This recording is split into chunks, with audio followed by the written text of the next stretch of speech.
अब देखिए कौशल मंत्री जी आपके पास आऊंगी।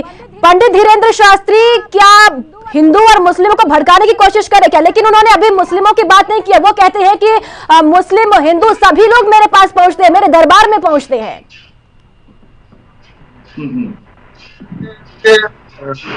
है कि जो भी बात हुई है और जो भी धीरेन्द्र शास्त्री जी ने बात की है और आपने बताया कि उन्होंने सिर्फ अपनी बात की और किसी भी धर्म का विरोध नहीं किया जी। तो देश का संविधान भी इस बात की इजाजत देता है कि हम अपने धर्म का प्रचार करें, प्रसार करें, अपने धर्म की तारीफ करें। उसमें कोई बुराई की बात नहीं कि जब तक किसी दूसरे की अवहेलना ना हो, किसी दूसरे का अपमान ना हो।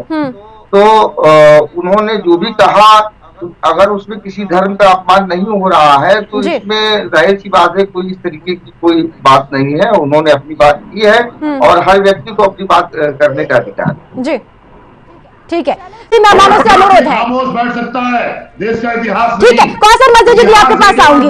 देखिए जिस तरीके से अब बाबा का विरोध भी वहां पर हो रहा है, आखिरी दिन है आज दरबार का, सभी राजनीतिक जो तमाम जो बड़े नेता है बीजेपी के वहां पहुंच रही है, लेकिन जो वहां पर सत्ता पक्ष में पार्टी है वो लगातार विरोध कर रही है, क्या कहेंगे आप?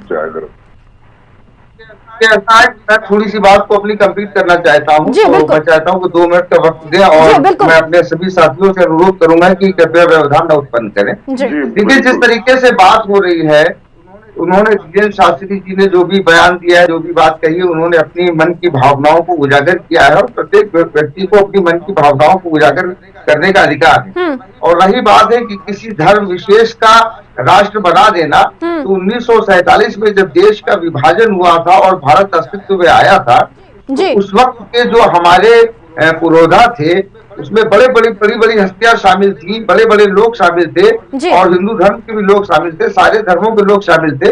वो चाहते तो बड़ी आसानी से भारत को हिंदू राष्ट्र बना सकते, लेकिन उन्होंने भारत को एक लोक कल्याणकारी राज्य बनाया जिसमें सभी लोगों के, सभी धर्मों के लोगों के अधिकारों की रक्षा करने के लिए संविधान बनाया गया।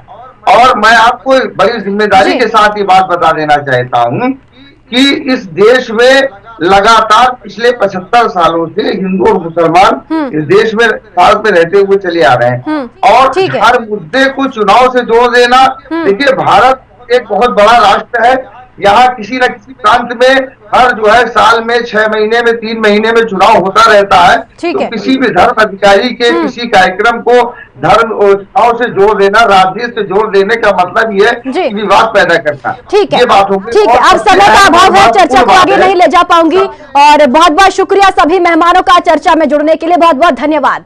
तो देखिए जिस तरीके से अब आज जो आखिरी दिन है बाबा के दरबार का और जो विरोध है वो भी आज देखने को मिल रहा है, पोस्टर पर काली पोती गई है, अभद्र भाषा का इस्तेमाल किया गया है। लेकिन दूसरी तरफ अगर राजनीति की बात कर ली जाए तो बीजेपी के कई बड़े तमाम नेता सारे मंच पर दिखाई दे रहे हैं, वहीं अगर सत्ता पक्ष की बात की जाए बिहार में तो लगातार विरोध कर रही है। अब देखना यह होगा कि आखिर क्या रुख अब इस जो दरबार लगा है पंडित धीरेन्द्र शास्त्री का वो क्या अपनाता है।